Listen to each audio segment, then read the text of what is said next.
Olá, seja bem-vindo! Meu nome é Jefferson Siqueira, eu sou seu repórter aqui agora e hoje nós estamos aqui em parceria com Galeria para mostrar para você como que é o bairro do Jardim Peri.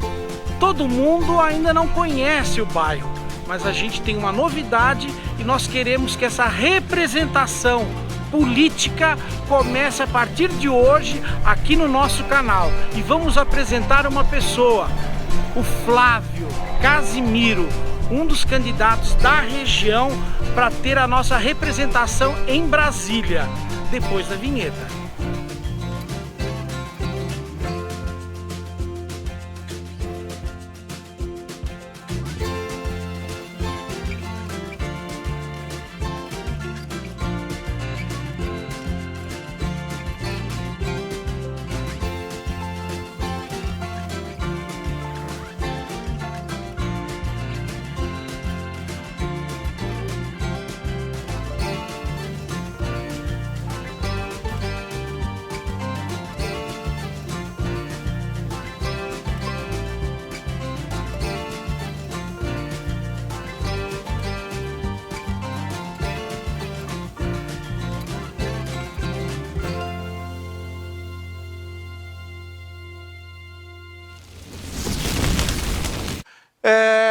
Ô diretor, como é que tá aí a...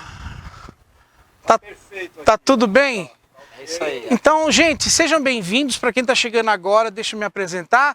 Meu nome é Jefferson Siqueira, eu sou seu repórter aqui agora e hoje, em parceria com Galeria, isso mesmo. Estamos na Zona Norte de São Paulo com um convidado especial, um candidato, um jovem candidato para a Câmara Federal pelo PSOL. E eu estou aqui com o Flávio Casimiro. Tudo bem, Flávio? Tudo bem, boa noite, prazer estar aqui. Nesse bloco a gente vai falar um pouquinho sobre saúde. Defina pra gente como que tá a saúde aqui no bairro, Flávio. Definir realmente... Como usuário do SUS. Primeiramente, boa noite, acho que não estava ligado o microfone, acabei de ligar. A saúde não está aqui. Como que está a saúde no bairro? A saúde não está aqui. Não todos merecendo os profissionais de saúde, eles estão fazendo o que eles podem com o que eles têm. Desde que as UBSs e as UPAs da região, de todas as regiões periféricas aí, estão com as OSs, a gente vê a precariedade do serviço. Não que a questão é culpa das OSs, né? A gente tem que olhar no olhar maior aí. Situação está complicada para todo mundo, né? Eu vou te lembrar uma coisa e vou te trazer também um pedido de um morador da região aqui do Jardim Antártica, da Coab Antártica, da Zona Norte. Era o senhor João, né, diretor? Senhor João, se não me engano. Um abraço, senhor João. João Pérez. O João Pérez estava lá pedindo pra gente a questão de medicamento e também cobrando uma unidade de saúde que, inclusive, a questão de uns 20 dias ou um mês, o prefeito assinou o contrato lá para a construção de uma UBS. Mas o problema do remédio ainda é pertinente, principalmente para ele, que é uma pessoa que precisa de remédio para pressão alta, diabetes, e a gente percebe que está em falta. Você tem alguma ideia como você poderia estar ajudando essa população também? Sim, a gente sabe que por conta não só desse problema da guerra, né, já vem de antes, já essa questão da falta de remédio nas UBSs e nos locais de atendimento, né, médico. Então, assim, a gente tem um problema bem sério que é não investir em laboratórios que criam os remédios aqui no Brasil, né, que produzam os remédios aqui. Sempre é comprado fora, ou até mesmo a matéria-prima que a gente tem em abundância aqui no Brasil vem de fora. Isso é uma coisa absurda. A gente tem o Instituto Butantan, que durante a pandemia salvou a nossa população, né, diante da briga do governo estadual com o federal. Mesmo assim, o Instituto Butantan brilhantemente salvou a gente com a vacina, né, do Coronavac. E o Instituto Butantan tem que receber investimento para criar os medicamentos aqui no Brasil. Né? A gente tem também outros institutos no Brasil todo que também tem que ser potencializado, né? Eu usei o Butantan como exemplo, mas a gente tem tecnologia suficiente, profissionais maravilhosos que podem estar trabalhando na produção dos remédios aqui, para não ter essa burocracia e quando acontecer outro problema parecido, a gente não sofrer com a falta de remédio. Certo. E vale a pena lembrar, pessoal, que as relações internacionais, elas são importantes. não só o embaixador, mas também um político a nível federal, ele tem todo o direito de viajar para fora, como São Paulo fez, entrar em contato com esses fabricantes e agilizar esse processo. Além de ser também uma pessoa que vai fiscalizar tudo isso, né? Você tem ideias também de viajar para a China, conversar com o pessoal lá também, para tentar ajudar aqui São Paulo? Sim, com certeza, né? Através da cultura, a gente tem amigos aí aqui do Brasil, que estão morando fora, que tem influência, né, em alguns países da Europa, a África também, né, e a América Latina, que podem estar fazendo essa ponte. A gente pode estar viajando sim, conversando com certeza, mas como o presidente Lula, falando português, que a gente leve um tradutor, que eles aprendam a escutar nossa língua também. Certo. E a ideia é essa, fazer todo esse trabalho que foi perdido externamente, a gente não tem nenhum contato lá fora por conta de toda essa política errônea aí, né? Então a gente tem que reatar esses laços. Flávio, a gente sabe que o país chamado Brasil, ele fala português. Já que você comentou a respeito, a gente está falando lá fora, a África, ela tem muitos países que falam português. Moçambique, Angola, que a gente percebe que ainda não foram vacinados, né? Sim. Então a gente tem aqui o Instituto Butantan fabricando vacina, bastante vacina. Você acredita que essa parceria com o continente africano, principalmente esses países da língua portuguesa, a gente também poderia estar ajudando essas pessoas do continente africano? Porque na realidade também nós somos negros, né? Então a gente deve também sempre ajudá-los da melhor forma possível. Você acredita que o Butantan e você como deputado poderia estar agilizando tanto para os brasileiros como para os nossos amigos africanos as vacinas, essas coisas? Você acha que o intercâmbio é importante? É de extrema importância, né? Porque a partir do momento que o país luta para vencer a sua pobreza e sua fome e ajuda externamente em outros países africanos que falam a nossa língua, a gente é bem visto também pela comunidade internacional, pela própria ONU, onde traz para o Brasil vários, né, status que a gente consegue conquistar coisas que a gente não tem ainda, que vem de fora, e também reconquistar as coisas que a gente perdeu. Então assim, até mandar um abraço aqui pro meu irmão Sider, né, que ele faz um trabalho intercontinental com países da África que falam português e também com o país da Argentina. E mandar um abraço carinhoso pro Martinho da Vila, que foi embaixador, né, de Angola aqui no Brasil, porque ele fez um trabalho muito importante lá na África. Então, gente, o que o Flávio colocou pra gente, que esse intercâmbio, principalmente entre os países da língua portuguesa, é base para qualquer relação, qualquer política nacional e internacional é importante. A gente sabe que o Flávio, ele é um afrodescendente, como a maior parte da população brasileira. A gente sabe que também a Bahia é um dos estados que tem uma concentração de negros, de cidadãos negros, pretos, né, do país. Né? Então, com referência à saúde, o que você acha da negativa do presidente Bolsonaro em não querer, presta bem atenção, em não querer estabelecer o piso salarial dos enfermeiros ou dos profissionais da saúde? O cara tá viajando na maionese, né? Primeiramente é um absurdo isso, essa luta está estabelecida há tantos anos e não ter sido aprovada ainda, né? E ele não quis sancionar a lei. Sim. E aí o que acontece? Agora nesse governo, pior ainda, que já estava tudo pronto, e aí foi aprovado pela Câmara dos Deputados e ele não queria sancionar. Sob pressão sancionou, né? Sancionou? Sob pressão. Então assim, parabéns aos profissionais E só falar sobre isso também, é ridículo a gente ser maioria, né? Maioria na questão, até por a gente ter um país que teve 400 anos de escravização, não tem nem como forma de reparação o povo negro ter um tratamento igualitário, né, no sistema de saúde, porque a gente vê que a gente tem muita reclamação aqui na comunidade periférica de mães negras serem maltratadas em hospitais quando vai dar à luz, né, quando vai procurar um atendimento. Então assim, eu acho que até essa questão tem que mudar na política de saúde nacional.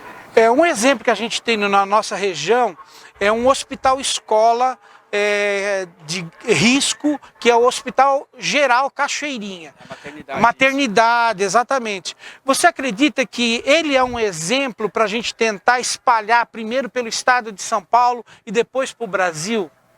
Inclusive mandar até um abraço para os profissionais da maternidade Cachoeirinha. Foi durante muito tempo referência da América Latina, né? E agora está precarizado, né? A falta de insumos, isso, né? Muito precarizado, profissionais. não só por conta do Estado, mas também por conta do governo federal, e muito. E assim, eles estão trabalhando com o que tem, o efetivo está difícil. Então assim, eu, né, atuando no Conselho Tutelar, eu sei o quanto que meus amigos e amigas lá da maternidade Cachoeirinha estão sofrendo com essa questão aí, que tudo é culpa da pandemia, né? Tudo é por causa da pandemia, não tem dinheiro para isso, tem dinheiro para aquilo. Dá para ajudar todos os setores, né?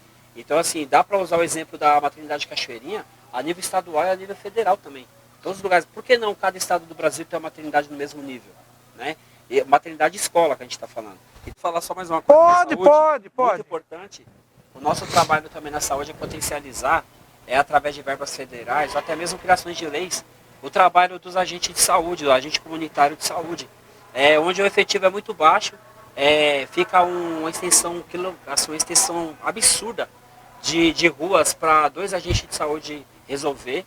Então, assim, é um projeto muito legal da Prefeitura de São Paulo, do Estado de São Paulo, os agentes de saúde ser pessoas da comunidade, que faz todo o trabalho de saúde com os idosos, da comunidade, com as famílias, mas o efetivo é pequeno. Tem favelas e tem periferias e também locais até nobres que não têm um agente de saúde. Então a gente pretende investir para poder ajudar a aumentar esse potencial, mas também dar qualidade de trabalho e melhores salários, inclusive. E não precarizar, né? Não precarizar. A questão do funcionário. Eu acredito que um concurso público municipal para dar mais estabilidade para esses funcionários na prefeitura vão ter assim mais tranquilidade na execução dessa proposta. E mandar esse recado, né, população, presta atenção. A culpa da precariedade da saúde não é daquele profissional que está ali te atendendo. Não seja violento, não ataque essas pessoas. É que nem quando a gente atende o telemarketing e chega quem está falando com a gente. A empresa atrás que é a culpada. Então assim, não sejam violentos com esse pessoal, entendam eles, porque eles estão ali, eles estão na linha de frente. E ainda acontece em algumas comunidades o pessoal ser agredido porque não tem um atendimento. A culpa não é deles. Com certeza. Gente, você que está chegando agora, não sabe o que está rolando, a gente está fazendo uma entrevista com um candidato aqui, um jovem candidato do PSOL, Flávio Casimiro. E se você quiser deixar alguma pergunta aqui no portal do Galeria, que nós estamos fazendo a transmissão ao vivo, pode escrever, o nosso diretor ele vai ler as perguntas, a gente vai responder, e os seus comentários também no YouTube, tá? Você pode colocar aí os seus comentários, que a gente vai responder com muito amor e carinho. Legal. Então a gente vai ouvir agora um pouquinho então o que o candidato tem a falar para a gente a respeito da cultura, que é o espírito da população. Porque se a gente não tiver cultura e lazer, é complicado, né, Flávio? Qual seria a sua proposta então para o nosso eleitor dar esse voto de confiança para você? Sobre a cultura, a gente tem uma deficiência quando se fala do artista autoral. Que é aquele artista da comunidade que é um super artista, mas por ele não ter aquela assessoria que vende ele para fora vende a arte dele para fora como arte profissional, ele não consegue um cachê digno, não consegue ser contratado em eventos municipais, que são até do estado, por conta dele não ter um release bem feito, por conta dele não ter uma nota que vale o valor que ele está pedindo na apresentação da sua arte ou exposição. Então assim, a gente pensa em fazer o quê? Um site nacional, onde esse artista vai se cadastrar e ali já vai estar atualizando sempre o currículo dele. Ele pode atualizar até de um celular, através de um celular, atualizar o release dele, atualizar o rider técnico, atualizar as exposições de arte que ele tem para apresentar. E quando ele for ser contratado para uma virada cultural ou para qualquer evento de algum estado ou prefeitura, ele não precisa apresentar uma nota do valor que ele está cobrando pelo trabalho dele, porque isso é muito surreal. Por exemplo, eu sou da área do hip hop, eu procuro aprender a fazer rap porque eu estou aprendendo ainda, mas quando eu vou fazer uma apresentação, quando eu estava no início da minha carreira, eu vou falar assim, ó, o meu cachê é R$5.000. O pessoal falava assim, beleza, eu preciso que você me apresente três notas que você já recebeu esse valor. Como que eu vou fazer isso se eu sou um artista que eu estou começando? Então, não deixava ter vez nem voz. Então, esse site é para esses artistas, não só da música, mas também os artistas plásticos, né, todo tipo de cultura, poder ter esse cadastro nesse site que é um site federal que garante você se consolidar como artista. Flávio, a gente sabe que tem leis para poder estar favorecendo todo esse povo. Sim. A Lei Rouanet, ela foi praticamente picotada pelo atual presidente Jair Bolsonaro. Você acredita que poderia estar melhorando a Lei Rouanet para atender esses profissionais? Qual seria a sua ideia, mais ou menos? Então, a Lei Rouanet é uma lei muito boa e perfeita. O que aconteceu foi que eles primeiro falaram um monte de fake news sobre a Lei Rouanet, fez o povo acreditar que a Lei Rouanet favorecia as pessoas de forma errônea, mas graças a essas fake news aí, eles pegaram e praticamente derrubaram a Lei Rouanet. Para alguns artistas aí ficar ganhando dinheiro de prefeitura onde não tem nem UBS, né? Então não vamos entrar nesse assunto, senão a gente vai longe. Mas a Lei Rouanet é perfeita. O que tem que fazer é o quê? Colocar pessoas que trabalham na Lei Rouanet com seriedade. Não que os outros não eram, mas assim, fiscalizar realmente o contrato direitinho, ver se esse contrato está sendo feito de forma séria. Por exemplo, a Lei Rouanet, as empresas que investem no artista e depois elas abatem no imposto de renda. Então assim, não está tirando nada de dinheiro do Estado como a fake news fala, né? O que tem que ser feito é uma fiscalização mais séria, porque o governo ele foi lá, fez a fake news, derrubou a Lei Rouanet, a imagem da Lei Rouanet, para poder beneficiar alguns artistas que apoiaram o governo na campanha e durante o governo que está aí. Tá certo. A gente falou sobre a cultura e dentro da cultura também tem o esporte, né? Sim. A gente sabe que nós temos um representante aqui na seleção brasileira, que é o Gabriel, né? Jesus, Gabriel de Jesus. Ele é do Jardim Peri, né? Sim. E como que você vê esse advento da Copa do Mundo nesse ano de 2022? E qual a importância que o governo precisa dar para o esporte? Sim, a Copa do Mundo, eu sempre vi misturar eleição com futebol, pão e circo.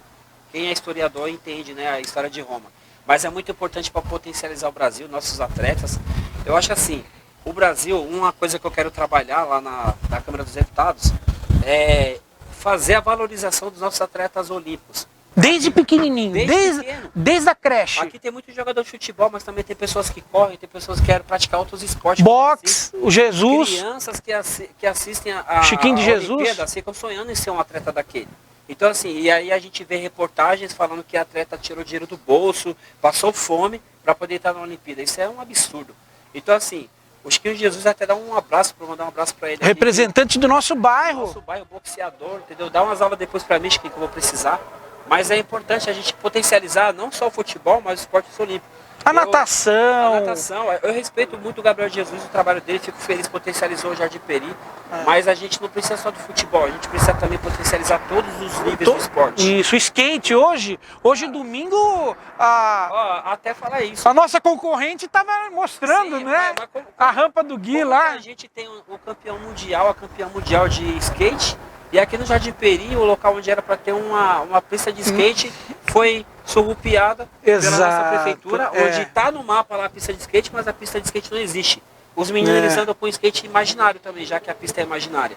Por que essas coisas acontecem na periferia? Porque essas coisas acontecem em bairros que a população está brigando para comer, então não consegue ter essa percepção. Então assim, potencializar o esporte olímpico, potencializar esse esporte que está surgindo agora. Por exemplo, agora o break é olímpico.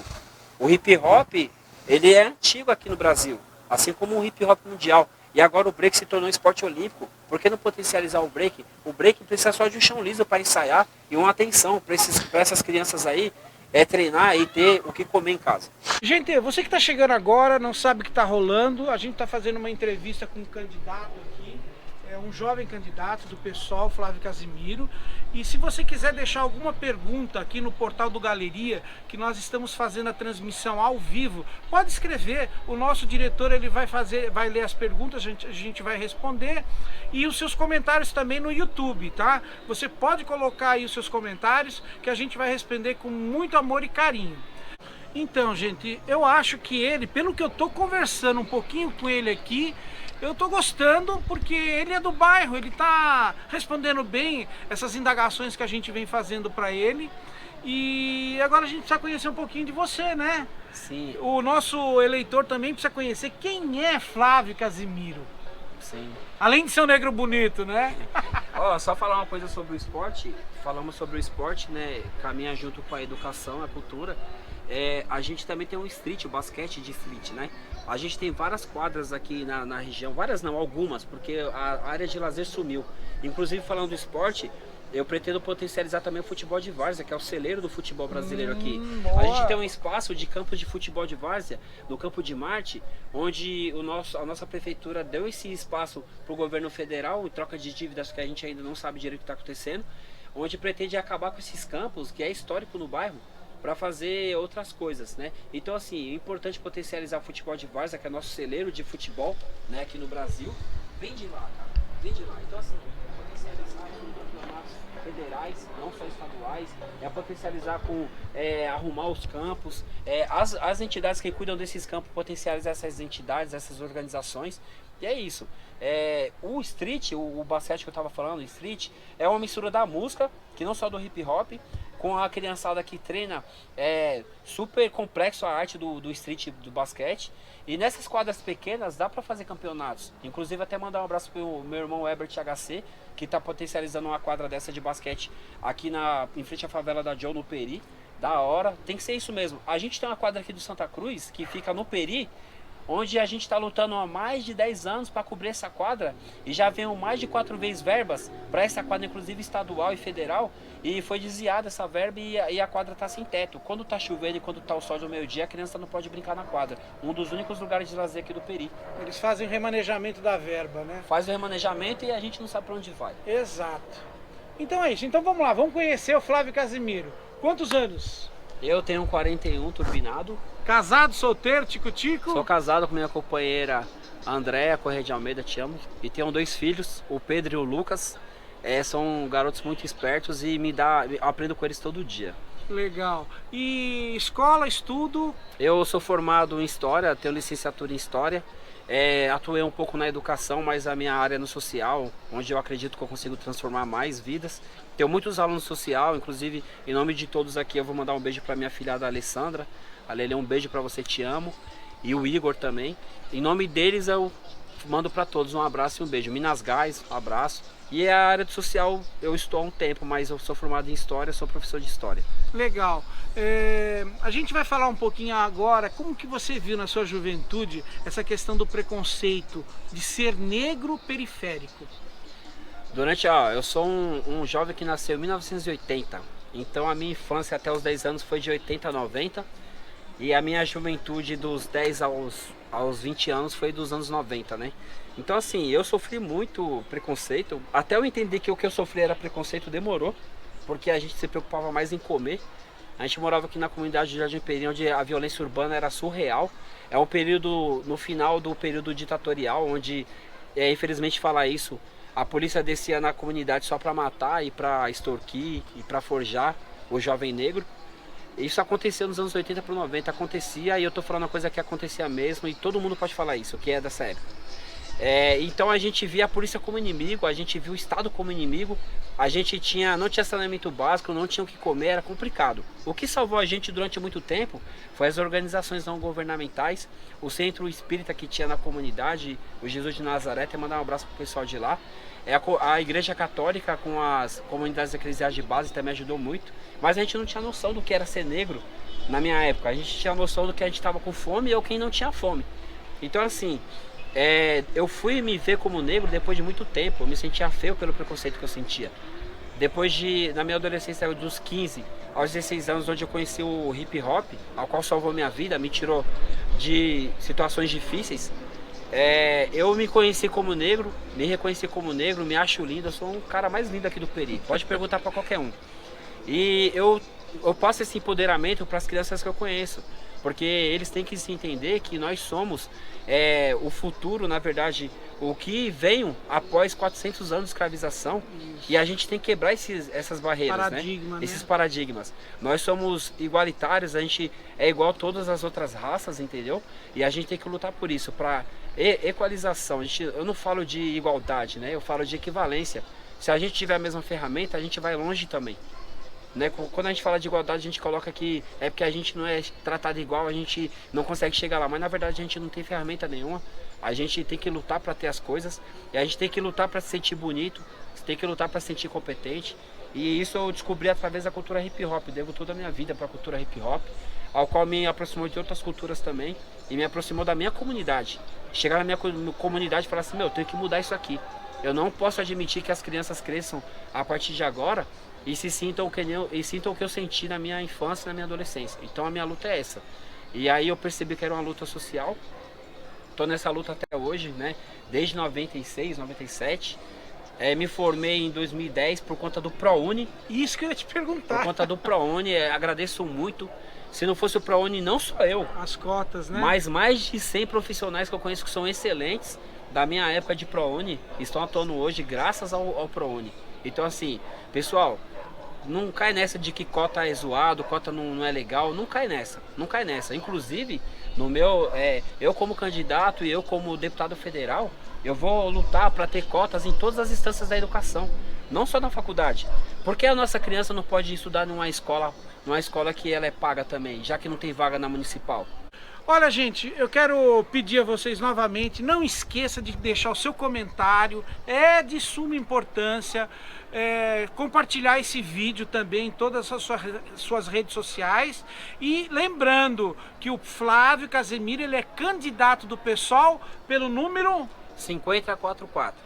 54. Eu queria agradecer, Flávio, essa sua participação, a sua apresentação para o nosso público do Galeria, do meu canal Aqui e Agora, porque você realmente está mostrando a cara do Jardim Peri, da Zona Norte de São Paulo, e um jovem aqui do estado que vai defender o povo. O povo.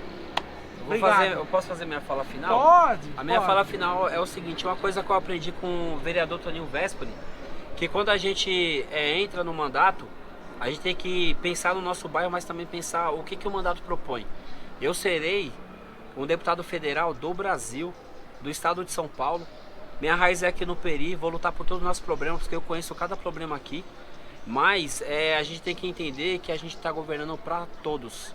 Então assim, mesmo que você seja, você conhece a pessoa que votou em outra pessoa, eu também vou governar para ela. Porque a gente é só um representante, a verba vem do imposto de vocês, tá? E a gente está lá só remanejando isso. A gente não é melhor do que ninguém, a gente é um servidor de vocês. Aprendam isso, o político serve a população, não a população serve o político. Então eu agradeço. Flávio Casemiro, PSOL, 5044, tá bom? Procura a gente nas páginas lá, eu tô no Casemiro 80, mas também tem o Flávio Casemiro Underline, né? E minhas redes sociais estão lá, só procurar. Jardim Peri é tudo nosso, periferias do Brasil, de São Paulo é tudo nosso. E tamo junto. Valeu, obrigadão, foi um prazer conhecê-lo.